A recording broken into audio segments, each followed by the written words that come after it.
నమస్తే కార్తిక్ గారు. నమస్కారం కిషోర్ గారు. కార్తిక్ గారు, ఈరోజు మనం మాట్లాడాల్సినటువంటి ముఖ్యమైన అంశం నిన్న సిదిరి అప్పలరాజు అరెస్టు తర్వాత జగన్మోహన్ రెడ్డి స్పందించినటువంటి తీరు. మీరు చూసే ఉంటారు, ఫేస్బుక్ లో ఆయన ఫేస్బుక్ పేజ్ చూస్తే ఒక చాట భారతం అంతా పెట్టాడు సిదిరి అప్పలరాజు అరెస్ట్ గురించి. అసలు ఇంకేముంది, అది ఇది 18 ఏళ్ల పిల్లాడు పొరపాటున యాక్సిడెంట్ చేస్తే దానికి మీరు హత్య నేరం ఎలా పెడతారు, అదంటారు ఇదంటారు, రాజకీయ కక్ష సాధింపు అదని ఇదని శాటభారతం పెట్టినటువంటి పరిస్థితి కనిపిస్తుంది. సో ఈ అరెస్టులు కూడా తమ్మినేని సీతారామన్ అరెస్ట్ చేయరా, సిదిరి అప్పలరాజును అరెస్ట్ చేయరా, భూముల కరుణాకర్ రెడ్డి ఆక్రమించిన భూముల మీద చర్యలు తీసుకోరా అని చెప్పేసి వార్తాపత్రికలు ఘోషిస్తుంటే, మీడియాలో వస్తుంటే, అప్పుడు ప్రభుత్వంలో అధికారుల కదలికి వచ్చి చర్యలు తీసుకోవడం మనం ఒక పక్క చూస్తుంటే, ఇంకో పక్క దీన్ని సమర్థిస్తూ మాట్లాడుతున్నటువంటి విధానం, తీరు. బహుశా తమ్మినేని సీతారాం కూడా మరి అరెస్ట్ అయితే ఆయన కూడా ఏదో 4 కోట్ల భూమి ఆశపడ్డాడు, ఆ మాత్రం దానికి మీరు ఇచ్చేస్తారని చెప్పేసి దాన్ని కూడా అడ్డగోలుగా సమర్థిస్తారో నాకైతే తెలియదు. మరి అంటే ఈ వైఖరిని ఎలా చూడాలి, ఎలా అర్థం చేసుకోవాలి? మనిషి మారడు అనడానికి నిదర్శనం అనుకోవచ్చా? కొన్ని జీవితాలు ఇక మారవండి. అంటే ప్రాణాలంటే విలువ ఉంటే, మనుషులంటే విలువ ఉంటే జగన్మోహన్ రెడ్డి గారు ఇలా మాట్లాడరు. కానీ జగన్మోహన్ రెడ్డి గారి విషయంలో తన ప్రాణం తప్ప, తన కుటుంబ ప్రాణం తప్ప మిగతా వాళ్ళవి ప్రాణాలు కావు, మిగతా వాళ్ళు మనుషులు కాదు అనే కోణంలో ఉంటాడు ఆయన. ఎగ్జాంపుల్, ఇప్పుడు ఎవరినైతే ఆయన సమర్థిస్తున్నాడో సిదిరి అప్పలరాజు గారు, ఆయన కుమారుడు చేసింది ఒక్క తప్పు కాదు, 3 తప్పులు. ఒకటి సిదిరి అప్పలరాజు గారి కుమారుడు యాక్సిడెంట్ చేశాడు. సరే, యాక్సిడెంట్ కావాలనేది చేయడు, తెలియకనే చేశాడు. కాకపోతే అక్కడ తప్పేందంటే అతను లెర్నింగ్ లైసెన్స్ తో ఉన్నాడు, అతనేమి రెగ్యులర్ లైసెన్స్ లో లేడు. జగన్మోహన్ రెడ్డి గారే చెప్తున్నాడు కదా, చిన్న పిల్లవాడు 18 ఏళ్ల వయసు ఇప్పుడే వచ్చినవాడు అని చెప్పేసి. మరి చిన్న పిల్లవాడు బుల్లెట్ బండి వేసుకొని రోడ్డు మీదకి డ్రైవింగ్ రాకుండా ఎందుకు వెళ్ళాడు? ఫస్ట్ అది తప్పు. సెకండ్, సరే యాక్సిడెంట్ చేశాడు, యాక్సిడెంట్ కి గురైన వ్యక్తిని ఇమీడియట్ గా ఏం చేయాలి? హాస్పిటల్కి తీసుకెళ్ళాలి. అది మినిమం కట్టసీ కదా. కానీ అలా తీసుకెళ్లే ప్రయత్నం చేయలేదు. తీసుకెళ్లి ఉంటే ఎవరైతే యాక్సిడెంట్ కి గురైన వ్యక్తి దానయ్య ఉన్నాడో, గొర్రెల కాపరి, అతను బతికి ఉండేవాడు. ఆ పని ఆ కుర్రవాడు చేయలేదంటే అతన్ని పెంచిన అప్పలరాజు అన్న తప్పు ఉండాలి, పెంపకంలో తప్పు ఉండాలి. లేదు, అసలు ఈ అబ్బాయి క్యారెక్టర్ లోనే ప్రాబ్లం ఉండాలి. అది ఇక్కడ నిర్లక్ష్యం క్లియర్ గా కనపడుతుంది. అంటే ఒకటి, ఆ బైక్ రాకుండా బైక్ తీసుకుని రోడ్డు మీదకి వెళ్ళటం మొదటి తప్పు. యాక్సిడెంట్ కి గురైన తర్వాత గురైన వ్యక్తిని హాస్పిటల్ తీసుకెళ్ళకపోవడం రెండో తప్పు. అంటే ఇక్కడ నిర్లక్ష్యం ఉంది. ప్రమాదం తెలియక చేసినా కానీ నిర్లక్ష్యం తెలిసే చేశాడు. అక్కడ నిర్లక్ష్యం ఉంది. నిర్లక్ష్యం వల్ల ప్రాణం పోయింది. కేవలం యాక్సిడెంట్ వల్ల ప్రాణం పోలేదండి. యాక్సిడెంట్ ప్లస్ నిర్లక్ష్యం, ఈ 2 కలిపితే దానే ప్రాణం పోయింది. సరే, అక్కడతో ఆగిందా? కాదు. మళ్ళా దీంట్లో ఒక అప్పలరాజు ఎంట్రీ అయ్యాడు. అప్పలరాజు ఎంట్రీ అయ్యి తన కొడుకుని కాపాడుకోవడం కోసం సిద్ధార్థ అనేటువంటి తన అనుచరుడు యువకుడిని తీసుకొచ్చి అతన్ని సరెండర్ చెప్పించి అతనే యాక్సిడెంట్ చేశాడు అని చెప్పేసి ఇక్కడ సాక్ష్యాలను తారుమారు చేసే ప్రయత్నం చేశాడు, సాక్ష్యాధారాన్ని చెరిపేసే ప్రయత్నం చేశాడు. కొడుకును రక్షిస్తూ నేరం చెయ్యని వ్యక్తి నేరం చేసినట్టుగా ఒప్పించే ప్రయత్నం చేశాడు. అంటే కేసునే తారుమారు చేసే ప్రయత్నం చేశాడు తన కొడుకును రక్షించుకోవడం కోసం. ఇది చాలా పెద్ద తప్పు. ఒక మాజీ మంత్రి చేయాల్సిన పని కాదు ఇది. నిజానికి తన కొడుకుని మొదటి రోజే అప్పలరాజు కనుక సరెండర్ చేసి ఉంటే ఇది ఒక రోడ్డు యాక్సిడెంట్ కేసుగా అయిపోయి ఉండేది. కానీ ఈ కేసును తారుమారు చేయటం కోసం సిదిరి అప్పలరాజు గారు తాపత్రయపడ్డ తీరు, ఇది పూర్తిగా కూడా తప్పు. అంటే 3 తప్పులు ఇక్కడ క్లియర్ కనపడుతున్నాయి. ఇది చట్టపరంగా తప్పులు. చట్టపరంగా కానీ నైతికంగా తప్పులు ఉన్నాయి ఇక్కడ. నైతికంగా ఇంకొక తప్పు ఏంటంటే, సరే ఇప్పుడు దానయ్య చనిపోయాడు, వాళ్ళ కుటుంబం దగ్గరికి అప్పలరాజు గారు వెళ్ళి, నా కొడుకు వల్ల మీ కుటుంబ పెద్ద చనిపోయాడు కాబట్టి, మీ ఇంట్లో కూడా చిన్న పిల్లవాడు ఉన్నాడు కాబట్టి మీ కుటుంబాన్ని నేను ఆదుకుంటాను, ఆ పిల్లవాడి చదువులు నేను చూస్తాను అంటే చిన్నపిల్లలు ఉన్నారు ఆ ఇంట్లో, దానయ్య ఇంట్లో. కాబట్టి మీ కుటుంబాన్ని నేను ఆదుకుంటానని అప్పటికప్పుడు ఒక స్పాట్ లో ఒక 5 లక్షలు 10 లక్షలు ఆ కుటుంబం చేతిలో పెట్టి, మీ కుటుంబాన్ని అన్ని వేళ నేను ఆదుకుంటాను, మీరు ఎప్పుడైనా నాకు కాల్ చేయండి, మీకు ఏ అవసరం ఉన్నా నన్ను అడగండి అని చెప్పేసి ఆ కుటుంబానికి ఏదైనా ఓదార్పు సహాయం వచ్చేస్తే అనుకోవచ్చు. కానీ ₹1,00,000 పోయి చేతిలో పెట్టేసి నా ఇంట్లో పనికి రామని చెప్పేసి చనిపోయినటువంటి వ్యక్తి భార్యని అడగటం అంటే ఏమనాలి? చనిపోయిన వ్యక్తి భార్యను బానిసగా మార్చుకునే ప్రయత్నం, ఇంట్లో పని మనిషిగా మార్చుకునే ప్రయత్నం చేశాడంటే అసలు మనిషేనా? అసలు మనిషేనా? మనిషి ప్రాణానికి ₹1,00,000 విలువ కట్టాడు అంటే ఎంత దారుణం, ఎంత దుర్మార్గం ఇది. అంటే వెనకటికి నిండు ప్రాణం పోతే ఆఫ్టర్ ఆల్ 1,00,000. వెనకటికి మనం ఒకటి వినేవాళ్ళం అండి. రాజుల మధ్య యుద్ధం జరిగినప్పుడు ఎవరైతే రాజు గెలుస్తాడో ఆ ఓడిపోయిన రాజు ఇంటి భార్యని, ఓడిపోయిన రాజు భార్యని లేదా చంపబడ్డ రాజు భార్యని తన ఇంట్లో పనికి పెట్టుకునేవాడట. అది రాజరికంలో ఉండేది. ఇప్పుడు సిదిరి అప్పర్రాజు కూడా ఆ విధంగా ఆలోచించాడు.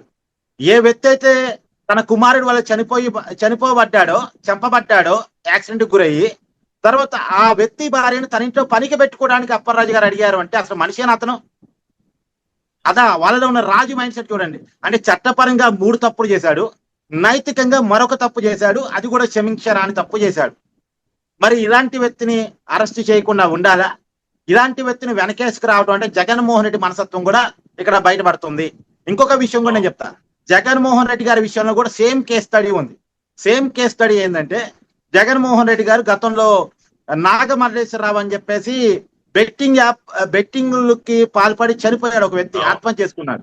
ఆ చనిపోయిన 1 year తర్వాత, సహజంగా చనిపోగానే పరామర్శకి వెళ్తారు, కానీ చనిపోయిన 1 year తర్వాత జగన్మోహన్ రెడ్డి గారు ఆ కుటుంబాన్ని పరామర్శించడానికి వెళ్తున్నారు. వెళ్లే క్రమంలో ఆయన కారు కింద పడి సింగయ్య అనేటువంటి ఒక వైఎస్ఆర్ కాంగ్రెస్ పార్టీ కార్యకర్తే, మళ్ళీ వేరే వారు కూడా కాదు, జగన్మోహన్ రెడ్డి గారి అభిమానే, జగన్మోహన్ రెడ్డి గారి కారు కింద పడి చనిపోయాడు. అది యాక్సిడెంటే. జగన్మోహన్ రెడ్డి గారు ఏదో కావాలని గుద్దాడు నేను అంటలే, అది యాక్సిడెంటే. కానీ యాక్సిడెంట్ జరిగిన సమయంలో జగన్మోహన్ రెడ్డి గారికి తెలిసే అవకాశం చాలా క్లియర్ గా ఉంది కదా. సెక్యూరిటీ వాళ్ళని అలర్ట్ చేస్తారు కదా. ఇప్పుడు వెంటనే జగన్మోహన్ రెడ్డి గారు తన సెక్యూరిటీకి చెప్పి తన కాన్వాయ్లో అంబులెన్స్ ఉంటుంది, ఆ అంబులెన్స్ ద్వారా వెంటనే కనుక హాస్పిటల్కి తరలించి ఉంటే ఆ సింగయ్య ఆ రోజు బతుకుండేవాడు. సరే ఓకే, అంబులెన్స్ లేదు అనుకున్నప్పటికీ కూడా అక్కడ 300 కార్ల కాన్వాయ్తో వెళ్తున్నారు జగన్మోహన్ రెడ్డి గారు. ఒక కారు కేటాయించేసి తన సెక్యూరిటీ ద్వారా సింగయ్యని హాస్పిటల్కి తీసుకెళ్లి ఉన్నా బతుకుండేవాడు. కనీసం తన కాన్వాయ్లో డాక్టర్స్ టీం ఉంటది, మీకు గుర్తుందిగా, గులకరాయి దెబ్బతారగానే వెంటనే డాక్టర్ దిగి అతనికి ఫస్ట్ ఎయిడ్ చేశారు జగన్మోహన్ రెడ్డి గారికి. సో జగన్మోహన్ రెడ్డి గారి కాన్వాయ్లో, ఆయన ఎక్స్-సీఎం కాబట్టి ఆయన ఎప్పుడు డాక్టర్స్ టీమ్ ని మెయింటైన్ చేస్తూ ఉంటారు. ఆ డాక్టర్స్ టీమ్ గనక దిగి వెంటనే సింగయ్యకి ఫస్ట్ ఎయిడ్ చేసి వాళ్ళు హాస్పిటల్ తరలించి ఉంటే అలా అయినా బతుకుండేవాడు. కానీ ఇవేమి జగన్మోహన్ రెడ్డి గారు చేయలేదు. ఏం జరిగింది అక్కడ? ఆ కారు కింద పట్ట వ్యక్తిని తీసిపోయి పక్కనే చట్టపొదల్లో పడేశారు. అంటే ప్రమాదం తెలియక జరిగింది, నిర్లక్ష్యం తెలిసి జరిగింది. పైగా పాప అక్కడ ఉన్న స్థానికులు ఎవరో ఏదో కుక్కో పిల్ల పడితే కారు కింద తీసుకెళ్లి లాగేసినట్టు చాలా హీనంగా దుర్మార్గంగా లాగేశారు. లాగేసి పక్కన చట్టపొదల్లో పడేశారు. అసలు ఎవరు పట్టించుకోలే. పాప అక్కడ స్థానికులు ఎవరో ఆటోను పిలిపించి ఆటో ద్వారా హాస్పిటల్ తీసుకెళ్లాలన్నప్పుడు పోలీసు రూల్స్ ఒప్పుకోగానే అక్కడ పోలీసు ఎంటర్ అయ్యి అంబులెన్స్ పిలిపించి అంబులెన్స్ ద్వారా హాస్పిటల్ తీసుకెళ్లారు. కానీ అప్పటికే టైం చాలా గడిచిపోయింది. సింగయ్య హాస్పిటల్కి వెళ్లే క్రమంలో చనిపోయాడు.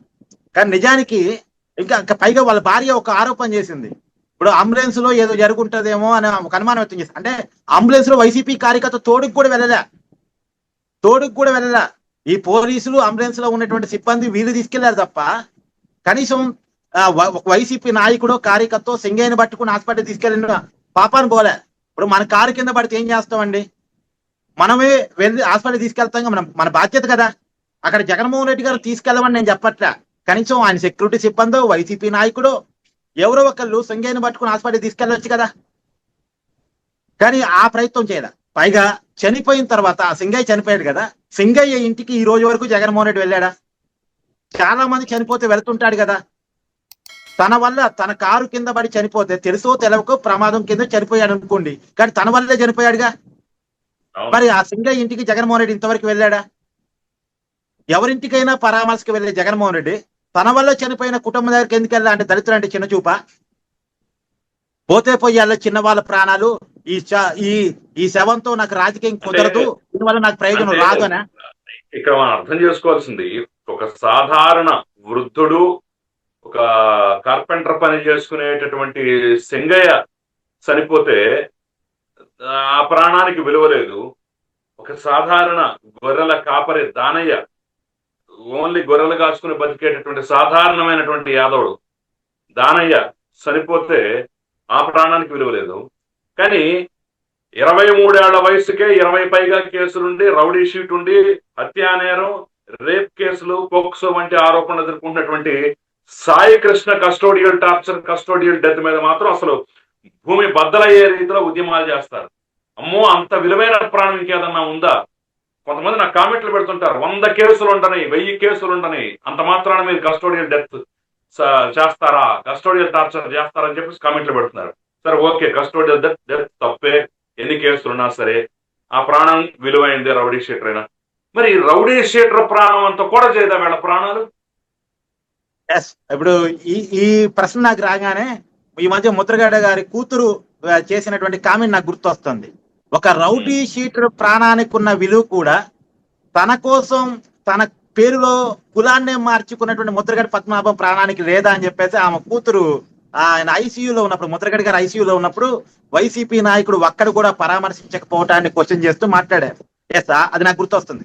నిజానికి జగన్మోహన్ రెడ్డి గారు ఎక్కడైనా పరామర్శకపోవాలంటే వాళ్ళు రౌడీ షీటర్ అన్న అయి ఉండాలి, వాళ్ళు గంజాయి బ్యాచ్ అన్న అయి ఉండాలి, వాళ్ళు కరప్షన్ ఫెలోస్ అన్న అయి ఉండాలి. అందుకని నాకు అనిపిస్తూ ఉంటది, అంటే వైఎస్ఆర్ కాంగ్రెస్ పార్టీ అంటే శివకుమార్ పెట్టిందేమో యువజన శ్రామిక రైతు కాంగ్రెస్ పార్టీ, కానీ అది జగన్మోహన్ రెడ్డి గారి చేతుల్లోకి వచ్చిన తర్వాత ఏమో ఎర్రి సైకో రౌడీ అండ్ కరప్షన్ పార్టీగా మారిపోయిందా అని అనుమానం వస్తూ ఉంటది. ఎందుకంటే మీరు అన్నట్టుగా ఆ సాయికి ఇష్టం సరే కస్టోడియల్ టార్చర్ కేసులో చనిపోయాడు కానీ పరామర్శ కోసం వెళ్ళాడేమో, కానీ అక్కడతో అక్కడ గతంలో గంజా బ్యాచ్ పరామర్శ కూడా వెళ్ళాడు. రౌడీ షీటర్ పరామర్శ పోటీ పడి లక్షలు ఇచ్చారు కదా. ఎస్ మరి సింగయ్య ప్రాణానికి విలువ లేదా? లేదు దానయ్య ప్రాణానికి విలువ లేదా? లేదు వీరిద్దరే కాదు, జగన్మోహన్ రెడ్డి గారి పర్యటనలో ఇప్పటి వరకు 7-8 మంది చనిపోయారు. మనం అనుకుంటున్నటువంటి సింగయ్య మరణంతో పాటు ఆ రోజు కూడా 3 చనిపోయారు మొత్తంగా. ఒక కుటుంబాన్ని జగన్మోహన్ రెడ్డి గారు పరామర్శించారు. మళ్ళీ వాళ్ళంతా వేరే పార్టీ కార్యకర్తలు కాదు, వైఎస్ఆర్ కాంగ్రెస్ పార్టీ కార్యకర్తలే. వాళ్ళు జగన్మోహన్ రెడ్డి గారి అభిమానులే. జగన్మోహన్ రెడ్డి గారి సొంత జిల్లాలో ఒక బీసీ వ్యక్తి పెద్ద దస్తగిరి ఈ మధ్యనే వైసీపీ నాయకుడి చేతుల్లో చంపబడ్డాడు, అది ఆరోపణ. మరి ఆ పెద్ద దస్తగిరి కుటుంబాన్ని జగన్మోహన్ రెడ్డి పరామర్శించాడా? ఈ మధ్య కడప కూడా 2 సార్లు పోయి వచ్చాడుగా పులివెందుల. అంటే జగన్మోహన్ రెడ్డి గారు ఎవరిని పరామర్శిస్తారు, ఎవరిని పరామర్శించరు అంటానికి ఇవన్నీ ఎగ్జాంపుల్స్. అంటే ఒక బీసీ వ్యక్తిని ఢీకొట్టి నిర్లక్ష్యంగా వ్యవహరించి, నేనంటే యాక్సిడెంట్ ఒకటే తప్పు కాదండి, సరే యాక్సిడెంట్ వరకే అయితే వేరు, కానీ యాక్సిడెంట్ మాత్రమే కాదు, ఇక్కడ యాక్సిడెంట్ తో పాటు నిర్లక్ష్యం ఉంది, నిర్లక్ష్యంతో పాటు కేసును తారుమారు చేసే ప్రయత్నం ఉంది, కేసును తారుమారు చేయడంతో పాటు నైతికంగా చనిపోయిన కుటుంబాన్ని మా ఇంట్లో పనికి పెట్టుకొని బానిసగా మార్చుకోవాలనే రాజుతత్వం ఉంది. ఇది చాలా తప్పు సిద్ధిరప్పరాజు చేసింది, ఆయన కుమారుడు చేసింది. క్షమించరాని నేరం చేశారు వాళ్ళు. కేవలం యాక్సిడెంట్ చేసి ఉంటే ఇంత పెద్ద ఇష్యూ కాదు, నాట్ ఓన్లీ యాక్సిడెంట్, ఇక్కడ చాలా కోణాలు ఉన్నాయి, చాలా విషయాలు ఉన్నాయి. కాబట్టి సిద్ధిరప్పరాజుని అరెస్ట్ చేయటం కరెక్టు, దాన్ని సమర్థించడం జగన్మోహన్ రెడ్డి గారి మనస్తత్వానికి అడ్డుపడుతుంది.